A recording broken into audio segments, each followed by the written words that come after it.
In today's athlete analysis episode, we're going to cover one of the most terrific scramblers and probably most, if not the most entertaining grappler of probably the last 5 to 7 years, the great Garry Tonon.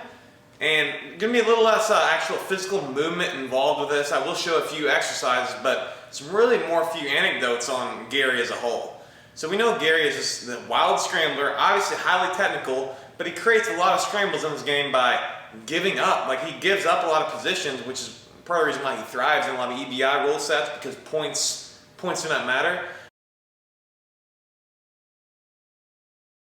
So Garry kind of has this hypothesis that he creates these scrambles because he's actually more aware of his body and these kind of tipsy, turvy, curvy, these just, again, scrambles, your equilibrium is thrown in all different ways.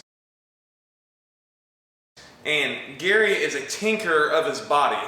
So I've trained up at Henzo's in the Blue Basement about 5 times in the last 1.5 years. And so I haven't gotten, close to Garry by any means, but I've been in the same training room, I've been able to see him. Saw him up at AUTONOMY trials a year ago, and I saw him at Pans. And one thing I always noticed with Garry is that he tinkers with his body. Now we all know that, I'm a student of movement and mechanics, and I'm one of those people that's guilty of always tinkering with my body. So like a lot of times in the past, like if I'm sitting in a jiu-jitsu class, I'm not just slouching in a weird posture, paying attention to what's going on. I'm kind of maybe even consciously doing a mobility exercise or sitting in the classic 90-90 position in order to reap some mobility benefits while my mind is immersing itself in the movement that's being shown for the sport of jiu-jitsu. And guys, if you're taking value from this video, please if you went below and hit the like button. And if you're really liking it, please hit the subscribe button and help me get to 1,000 by the first of the year. I'd really appreciate it. Now, Garry sometimes describes these parts of himself as being ADD, but I see it as pure genius. He takes every moment in the training room to always be working on his mobility.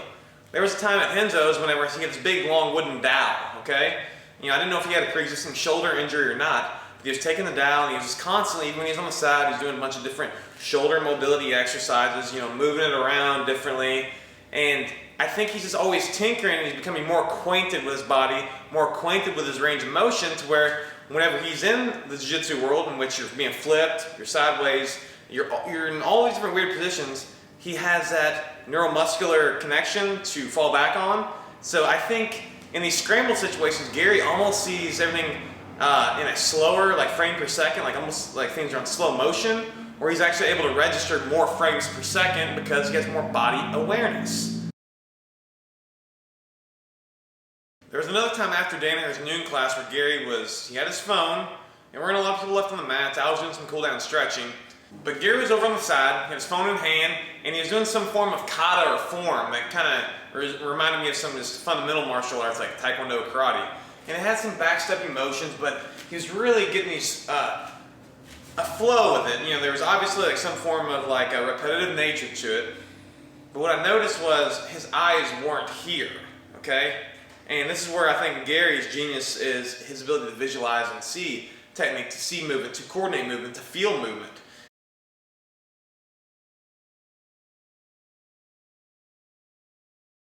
And when you're feeling and coordinating movement, a lot of times the visual system actually gets in the way, okay?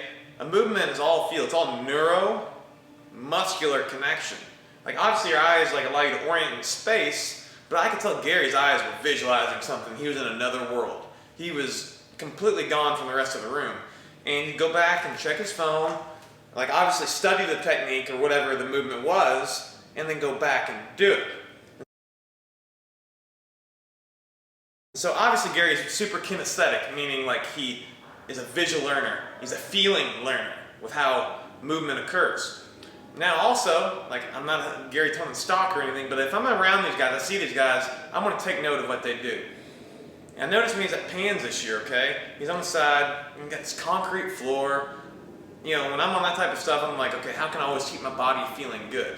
And he was just kind of leaning on some railing, talking to someone. And you look around all day and you see all these other high-level jiu-jitsu players, just their posture's going, you know what? They're not super aware of it, I can tell. But Garry's over there, he's talking, he's I can tell he was kind of moving his shoulder around, and he's also kind of leaning on it and working some ankle mobility. He's working ankle dorsiflexion, where you're up against a wall or something, and he was going like this. Like, that's something I noticed. Like, other people may not notice it, but like, I know like Garry Tonon has an exercise science background, and he was tinkering with his body. I think the final lesson we should take from Garry is you always have opportunities to become more mindfully connected to your body. When you become more mindfully connected to your body, you can call upon that body to do things in the moment without your actually having to consciously do it. And I think that's why he thrives in scrambles. He thrives in matches in which points don't matter, okay? Now, he had the JT Torres, the 77 kilo, and a locked out knee bar. For what I see, I mean, he might have been the star of that weight class at ADCC. So, all those points aside, I think our main lesson to take from Garry is to always tinker with your body, to find a better connection with your body, to help your body feel better. You know, we want to feel better, we want to move better, but we have to do the work to do that. And so rather than maybe sitting idly or letting our posture to droop, you know, take a chance to always work on it and grow. And I think that's a lesson we can all take from Mr. Garry Tonon today. I have all my links in the description below. You know, t-shirts, programming on the website there, free ebook as well if you want more training tips from me. And I also have a link to the other athlete analysis episodes all on a playlist on my channel. So this is going to be a continued weekly thing in which I cover an athlete, and for now it's sport is jiu-jitsu, but I will broaden the horizons and see what lessons, either physical, like actually moving, we can take, or just some anecdotes like I gave you today. So hope that helped you guys. Have a good day. Stay mobile. Peace.